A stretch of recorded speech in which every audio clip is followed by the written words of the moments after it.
बिस्मिल्लाहिर्रहमानिर्रहीम। आज हमारे पास ये वेंटिलेटर है हैमिल्टन C2 का, और अभी हम इसको ऑन करते हैं। तो अभी देखिएगा आप, इसमें एक टेक्निकल फॉल्ट आ रहा है।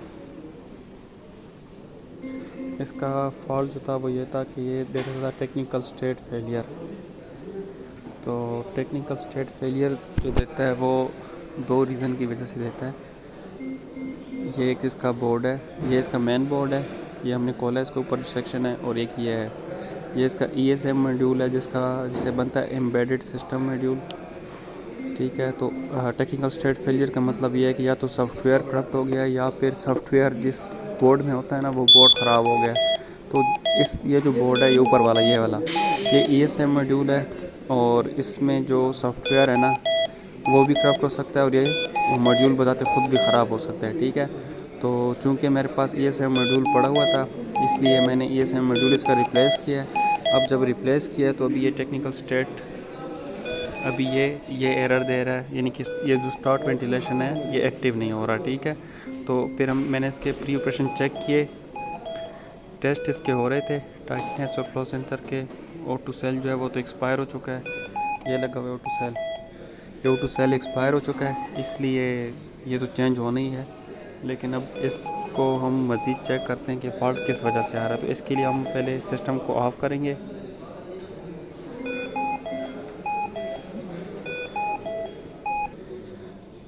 इसके लिए ना हम हैमिल्टन C2 को ना सर्विस मोड में लेके जाते हैं। सर्विस मोड में ले जाने के लिए ये प्रोसीजर है, इसके O2 और मैनुअल ब्रेथ को प्रेस करके रखना पड़ता है। ये मैंने प्रेस किया। अभी ऑन करें ज़रा, और ये ऑन बटन में प्रेस करना पड़ता है, छोड़ दें।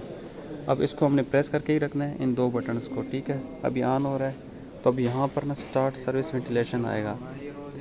ठीक है। यहाँ पे जाके हम इसकी सारी कॉन्फ़िगरेशन चेक करेंगे, क्योंकि हमने ESM मॉड्यूल जो चेंज किया है ना उसमें सॉफ्टवेयर भी होता है, और इस वेंटिलेटर का पूरा हार्डवेयर का जो डेटा होता है ना, यानी उसके पार्ट नंबर, सीरियल नंबर, वो भी इसी बोर्ड में सेव हो रहा होता है। तो चूँकि हमने बोर्ड चेंज किया तो अभी हमें ये सारे हार्डवेयर की सेटिंग डालनी पड़ेंगी। ये देखें, स्टार्ट सर्विस सॉफ्टवेयर, ये स्टार्ट हो गया, इसलिए मैंने छोड़ दिया इसको। ये इसका सर्विस सॉफ्टवेयर है। ठीक है। अब देखें तो यहाँ पर टेक्निकल स्टेट जो आ रहा है, सिर्फ बैटरी पावर लॉस आ रहा है और O2 सेल का आ रहा होगा। ठीक है। लेकिन इस वक्त बैटरी पावर लॉस, इसमें कोई टेक्निकल एरर कोई नहीं है। ठीक है। तो अब ये जो टेक्निकल स्टेट है ना, ये हम चेक करते हैं, ये वाला, ये अब उस बोर्ड का है। ठीक है। ये देखिए, इसमें complete part number, revision number और सीरियल नंबर, ये सारा डेटा जो होता है ना, ये हमारे इस बोर्ड में होता है जो हमने चेंज किया। ये इसका ESM बोर्ड है, ये हमने चेंज किया, तो अभी हमें इसमें ये डेटा सारा लगाना पड़ेगा। ठीक है। और वेंटिलेटर में ये इस जगह पे लगा हुआ है, ये वाला। ठीक है। अब जब तक हम इसका ये डेटा और उसके बाद इसकी की नहीं डालेंगे, तब तक हमारा ये फॉल्ट डायग्नोज नहीं होगा। ठीक है। चूँकि ये जो ESM मॉड्यूल थे किसी और वेंटिलेटर का था, तो इसमें जो लाइसेंस की थी ना वो उस वेंटिलेटर की थी। तो इसके लिए मुझे लाइसेंस की का होना ज़रूरी है, या फिर इस डेटे को, ये जो डेटा है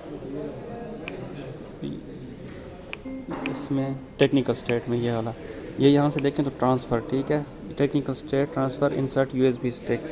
इसके लिए ना हमें ये जो टेक्निकल स्टेट है ना, इसको हम कॉपी कर सकते हैं यहाँ से। ये इसकी USB स्टिक है, ये वाली, यहाँ पर USB लगाएंगे और यहाँ पर ट्रांसफ़र पे क्लिक करेंगे, तो यहाँ से देखें एक्सपोर्ट और इंपोर्ट। जब इसमें USB लग जाएगी इस जगह पे, तो फिर इस जगह पे USB लग गई, यहाँ USB लग जाएगी, तो यहाँ से हम इसको एक्सपोर्ट कर सकते हैं। और फिर जब दूसरे वेंटिलेटर में उसके हार्डवेयर के सारे डेटा हमने करना है, कॉपी करना है, तो यहाँ पर हम इंपोर्ट कर देंगे। ठीक है। तो अभी चूँकि हमारे पास लाइसेंस नंबर इसका है नहीं, अब लाइसेंस नंबर कहाँ हमने इंसर्ट करना होता है, उसके लिए ना हमें जाना पड़ता है, फिर से उसको मैं 1 मिनट ऑफ़ करता हूँ। उसके लिए ना हमें नॉर्मल वेंटिलेशन में जाना पड़ता है। ठीक है। ऑफ़ हो गया, ये भी ऑन हो रहा है। ठीक है। तो ये वेंटिलेटर ऑन हो रहा है। अभी इसके लिए ना, ये देखिए, वेंटिलेटर को हमने नॉर्मल ऑन किया, यहाँ से सिर्फ ऑन किया है, तो इसके लिए हमें जाना पड़ता है यूटिलिटीज़ में। ठीक है।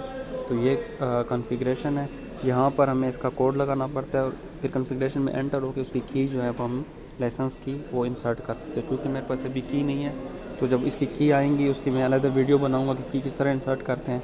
तो इस फॉल्ट से रिलेटेड, ESM से रिलेटेड और टेक्निकल स्टेट फेलियर का यही फॉल्ट होता है, और इसमें हमें यही दो चीज़ देखनी पड़ती हैं कि या तो उसका सॉफ्टवेयर ख़राब हो गया या फिर उसका जो ESM मॉड्यूल है ये ऊपर वाला ये ख़राब है।